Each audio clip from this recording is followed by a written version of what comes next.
Storytelling is an incredibly powerful tool. The stories we tell, they shape the way we perceive the world, make sense of our experiences, connect with others, and ultimately they determine who we are and who we want to be. Well, just as we have spent centuries telling stories, we've spent about as much time asking ourselves the age-old question of what makes me, me? What first suggested to me that the possibility of a connection between storytelling and identity was actually a family story of mine. It's essentially as if the family gathering didn't even happen if this particular story isn't somehow referenced. So to set the scene, please picture a group of 5 lonely travelers surrounded by picturesque winter wonderland and hiking up a mountain. Well, we had a very similar, rather romantic idea before we actually set out. Reality check number 1, it was bitterly cold. The snowdrifts reached way above our knees. The only scenic view any of us could actually enjoy was the backpack of the person in front of us, swaying side to side. And the ultimate source of entertainment that we developed during this journey was delivering a highly personalized insult to every individual snowflake. In other words, ideal conditions for fostering family affection. Although, I think it would be suitable to maybe clarify one tiny detail. I never actually even went on that hike.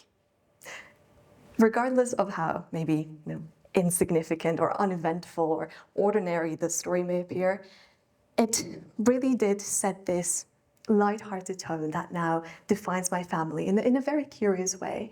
And at some point I realized, hang on, I want to be a part of this.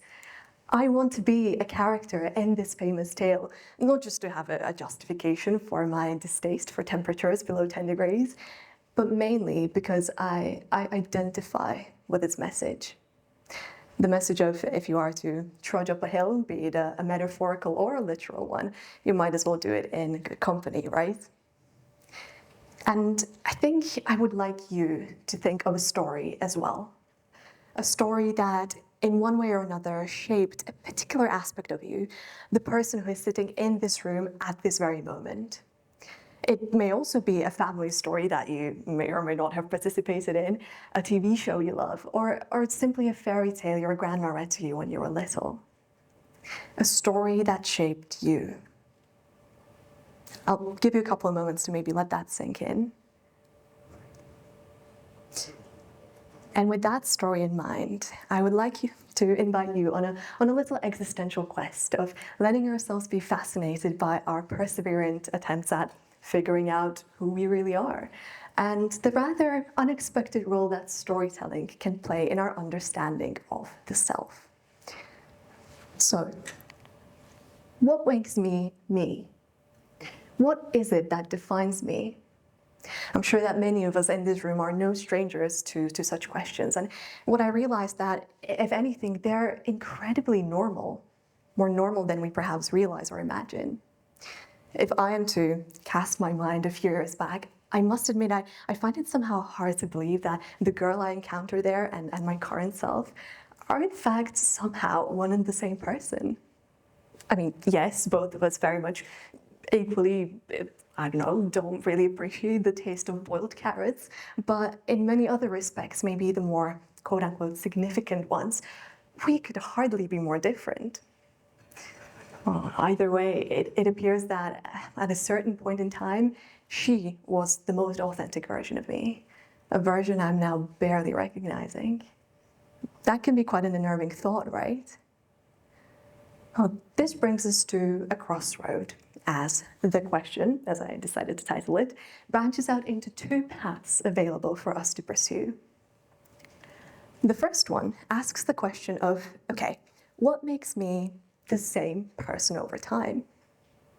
Whilst the second one is ever so slightly different, as it concerns itself with what makes me me, even if I change. So what makes me the same versus what makes me me, even if I change? And to make our existential musings here a little more lighthearted, to stay on theme, I suggest we commence the tale with a 17th century English philosopher by the name of John Locke. Now, you may be immediately asking yourself the question of like, okay, cool, why should I take interest in something that John Locke had to say about personal identity some good 400 years ago? And that's a valid question. Well, to begin with, just knowing his name definitely makes you automatically cooler, as he was amongst the first ones who fully rejected the belief that a soul, this immaterial, intangible substance, would be responsible for what we call personal identity. I also believe that it is never to the detriment to engage with the very origins of our modern-day discourse surrounding personal identity, especially if you find yourself completely disagreeing with the views. We need to establish some sort of a benchmark here.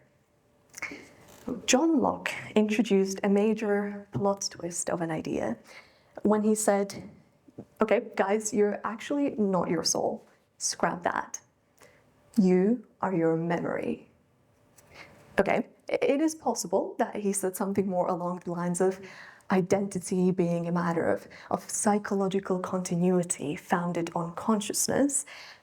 Nevertheless, the message remains the same. So what makes me the same person over time? Well, according to John Locke, as long as you can remember something you did, let's give an example. You remember how you went grocery shopping last week and they didn't have your favorite flavor of crisps. I do feel that one. Well, because you can remember that original event, your current self and your very upset grocery shopping self last week would be, in fact, one and the same person. There is a continuous trajectory of events leading from one to another. Nice and straightforward, right? Right? Well, you may be already sensible of a slight issue arising from Locke's interpretation of personal identity. Think about it. If there was anything that was prone to errors, to distortions, or to just plain forgetfulness, what would it be? It would be our memory, right? I, for example, have no solid first-hand recollection of my birthday party when I turned 10 years old, and if we were to strictly follow Locke's reasoning, that would lead us to some pretty disturbing conclusions. That myself when I was 10 years old and myself when I'm 17 years old are in fact two entirely separate people. But what if I was to tell you that maybe, in some respects, they are? I think this is the perfect moment to pivot towards our second question. So what makes me me, even if I change? Particularly because I think it's rarely sameness or uniformity or continuity that we find somehow unsettling or difficult to grasp. No, I'm sure you'll agree with me that it tends to be change. So letting go of something that we're familiar with. And what better way to illustrate this sentiment than through an ancient paradox? Bear with me here. The paradox of the Ship of Theseus. Theseus, a Greek hero who famously slayed the Minotaur, embarks on his journey on a ship that bears his name, the Ship of Theseus. And during the course of the journey, individual components of the ship, such as its sails or its planks, become naturally worn out, and one by one they have to be replaced. Now, the paradox asks the following question. Okay, if we've substituted every single part of the ship, of the original Ship of Theseus, is it still the ship that we began the journey with? Is it still the Ship of Theseus? Or is it an entirely new ship? Personally, the more I think about that, the more mind-bending it gets, but I'm gonna ask you to maybe try and answer that for yourself. So is it still the Ship of Theseus or a completely new ship? Also, maybe by extension, if you do in fact believe that it is a new ship, okay, let's add in a little extension question there. Because we're substituting the elements one by one, at what point does it stop being the original ship? I believe it would be useful to extend this framework to our understanding of identity, because that's what we're here to discuss, right? We can say that we set sail, metaphorically speaking, as a unique individual. And during the course of our own journey, we naturally encounter aspects about ourselves, these components of our ship that may be somehow flawed, that maybe don't serve their original purpose anymore, or that could simply use some improvement. And we can replace these components with something that will reflect who we are and who we want to be a bit more accurately. Because holding on to the original components of our ship, so attributing value to sameness rather than growth, yes, I mean, I can admit that it can bring us this comforting sense of familiarity. But I'm here to tell you that this comfort, it is only illusory. It fades away quickly when we realize that the identity that we're inhabiting, or the ship we're sailing, simply isn't fit to allow us to navigate the ocean safely. And this would be the perfect moment to return back to storytelling. At the beginning, I asked you to recall a story that shaped who you are today. Maybe not in a groundbreaking way, perhaps in an entirely subtle one, in a way that you haven't even perceived or noticed beforehand. The bottom line is that a story can shape who we are, and equally, we can shape stories. Now, this principle constitutes the so-called narrative identity.